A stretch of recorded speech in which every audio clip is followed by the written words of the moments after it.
6월 20일 금요일 새벽 예배를 하나님 앞에 올려드리겠습니다. 오늘 우리에게 주신 하나님의 말씀은 역대상 21장 1절에서 13절까지 말씀입니다. 역대상 21장 1절에서 13절까지 말씀.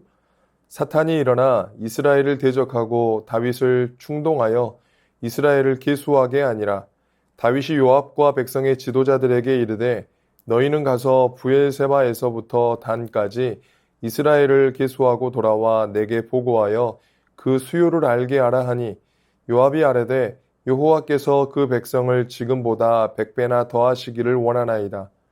내 주 왕이여 이 백성이 다 내 주의 종이 아니니이까 내 주께서 어찌하여 이 일을 명령하시나이까 어찌하여 이스라엘이 범죄하게 하시나이까 하나 왕의 명령이 요압을 재촉한지라. 드디어 요압이 떠나 이스라엘 땅에 두루 다닌 후에 예루살렘으로 돌아와 요압이 백성의 수요를 다윗에게 보고하니 이스라엘 중에 칼을 뺄 만한 자가 110만 명이요 유다 중에 칼을 뺄 만한 자가 47만 명이라. 요압이 왕의 명령을 마땅치 않게 여겨 레위와 베냐민 사람은 계수하지 아니하였더라. 하나님이 이 일을 악하게 여기사 이스라엘을 치심에 다윗이 하나님께 아뢰되 내가 이 일을 행함으로 큰 죄를 범하였나이다. 이제 간구하옵나니 종의 죄를 용서하여 주옵소서. 내가 심히 미련하게 행하였나이다 아니라. 여호와께서 다윗의 선견자 갓에게 말씀하여 이르시되 가서 다윗에게 말하여 이르기를 여호와의 말씀이 내가 내게 세 가지를 내어 놓으리니 그 중에서 하나를 내가 택하라. 내가 그것을 내게 행하리라 하셨다 하라 하신지라. 갓이 다윗에게 나아가 그에게 말하되 여호와의 말씀이 너는 마음대로 택하라.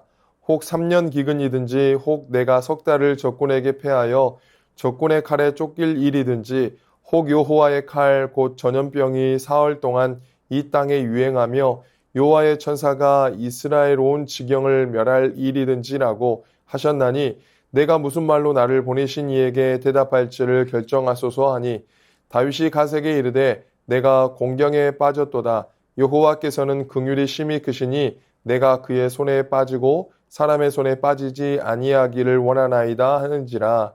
아멘. 오늘 본문은 다윗의 인구조사에 대한 내용입니다.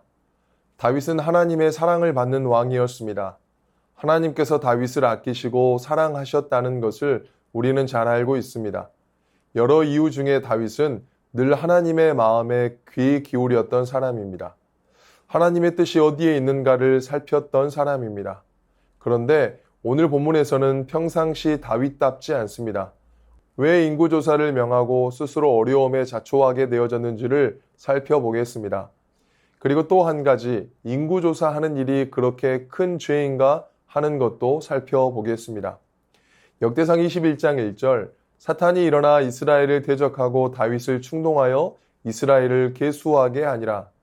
오늘 본문 1절에서 보는 것처럼 다윗이 인구조사를 명한 이유는 사탄이 다윗을 충동하였다고 하는 것입니다.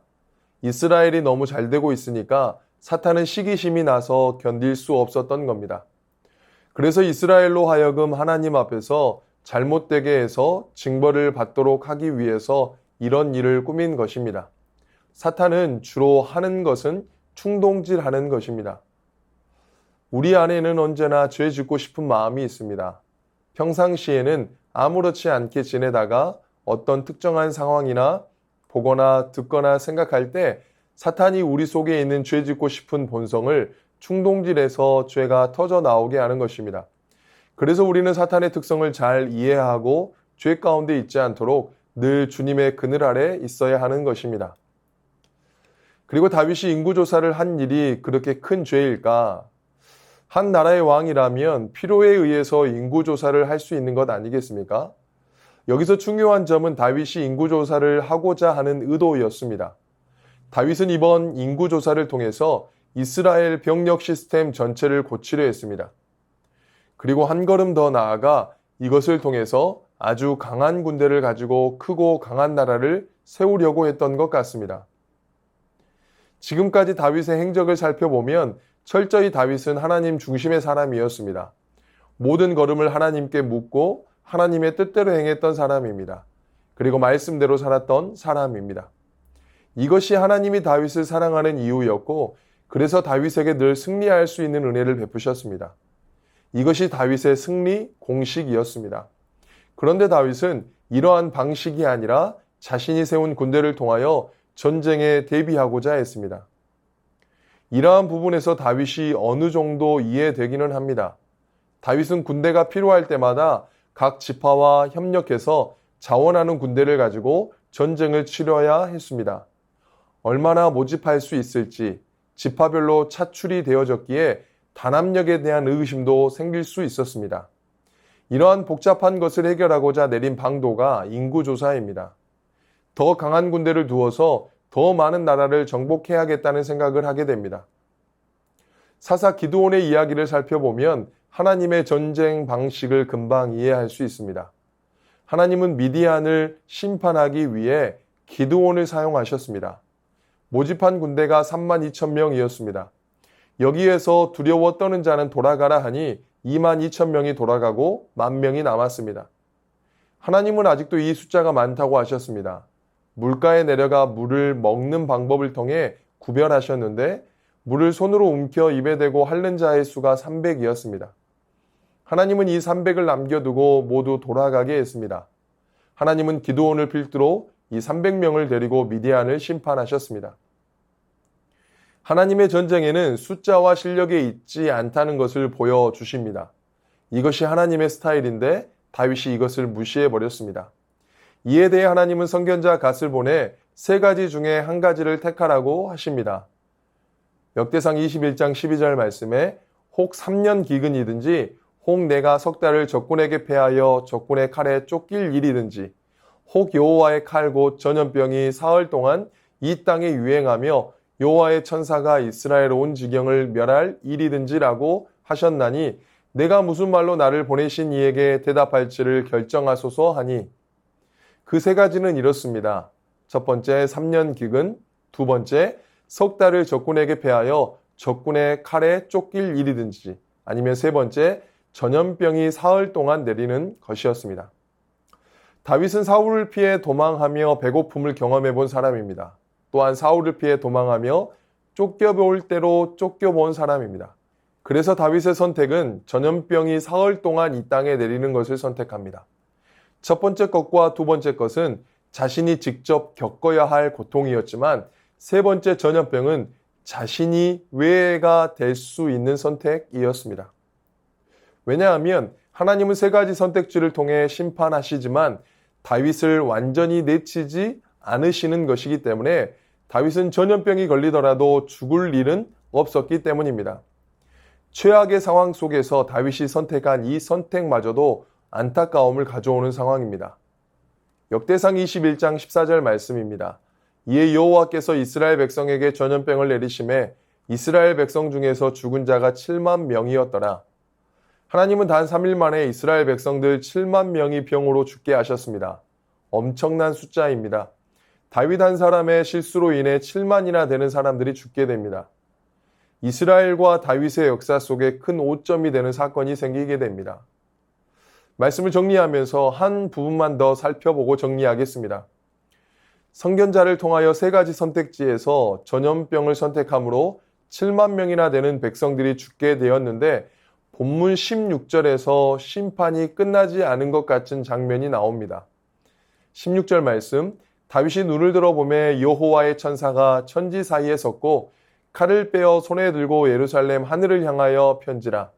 다윗이 장로들과 더불어 굵은 배를 입고 얼굴을 땅에 대고 엎드려 여호와의 천사가 하늘과 땅 사이에 서서 칼을 빼어 예루살렘을 향하여 들고 서 있습니다. 그리고 이러한 모습이 결론 지어지기 위해서 성경은 뭔가를 원하고 있는 것 같습니다. 16절 17절 말씀, 다윗이 눈을 들어보매 여호와의 천사가 천지 사이에 섰고 칼을 빼어 손에 들고 예루살렘 하늘을 향하여 편지라. 다윗이 장로들과 더불어 굵은 배를 입고 얼굴을 땅에 대고 엎드려 하나님께 아뢰되 명령하여 백성을 계수하게 한 자가 내가 아니니이까 범죄하고 악을 행한 자는 곧 나이니이다. 이 양떼는 무엇을 행하였나이까? 청하건대 나의 하나님 여호와여 주의 손으로 나와 내 아버지의 집을 치시고 주의 백성에게 재앙을 내리지 마옵소서 하니라. 바로 다윗의 회개입니다. 지금껏 심판을 가져온 당사자인 다윗의 회개가 등장하지 않았습니다. 다윗은 오늘 본문 말미에 와서야 내가 범죄하게 한 당사자가 아니냐고 토설합니다. 죄의 결과가 무섭더라도 우리는 회피해서는 안 됩니다. 하나님은 모든 것을 주관하시는 만왕의 왕이십니다. 그리스도인은 만왕의 왕을 모시는 사람들입니다. 그래서 그리스도인의 삶의 책임을 무겁게 정의합니다. 오늘도 우리의 말과 행동이 왕을 섬기는 자의 품위가 있기를 원합니다. 사랑하는 모든 새순의 공동체가 만왕의 왕이신 예수 그리스도를 따라 오늘도 승리하는 삶이 하루가 되시기를 주님의 이름으로 축원합니다. 주신 말씀 의지하여 함께 기도하겠습니다. 하나님의 말씀에 인도함을 받는 우리의 삶이 되어 실수를 줄여가는 삶이 되게 하옵소서. 죄의 결과가 무서워 피하기보다 하나님께 회개함으로 바르게 서는 우리 되게 하옵소서. 주신 말씀 의지하여 함께 기도하겠습니다.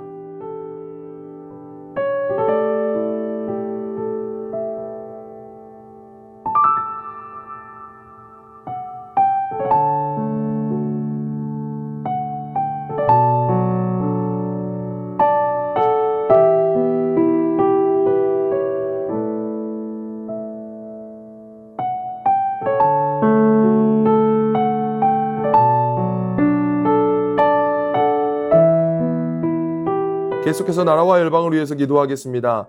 정치, 경제, 사회, 문화 가운데 정의와 공도로 세워지는 나라 되게 하옵소서. 영국 교회 가운데 청년들의 부흥이 일어나고 있다고 합니다.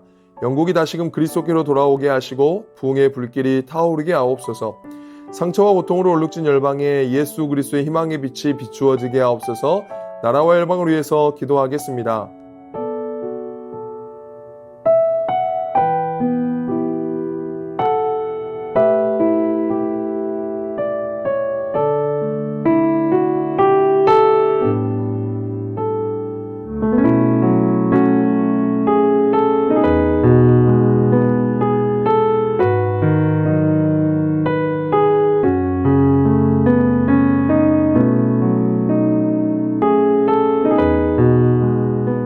계속해서 교회를 위해서 기도하겠습니다.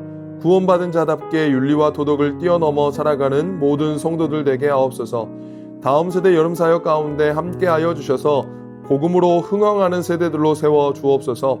담임 목사님 영육간의 강건함으로 지켜 보호하여 주시고 성령의 기름 부으심의 역사가 있게 하옵소서. 교회를 위해서 기도하겠습니다.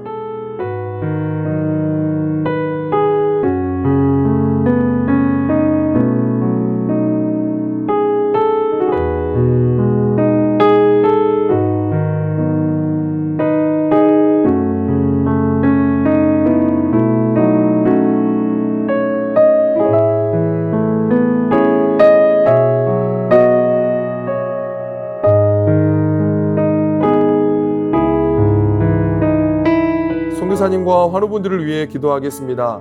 과테말라 도익찬 노행자 선교사님, 아둘람 선교센터를 찾아오는 모든 영혼들이 하나님을 만나고 영과 육이 회복되도록 도 선교사님의 심장 혈관과 혈액이 건강하여 혈액순환이 잘 되고 영과 육이 늘 강건하도록 스리랑카 박수키 선교사님, 여러 열병이 유행 중인데 선교사님과 아이들 모두 주의 보혈로 덮어 주시도록 기숙사 사역에 동역할 장단기 선교사를 보내주시도록 환우분들을 위해 기도하겠습니다.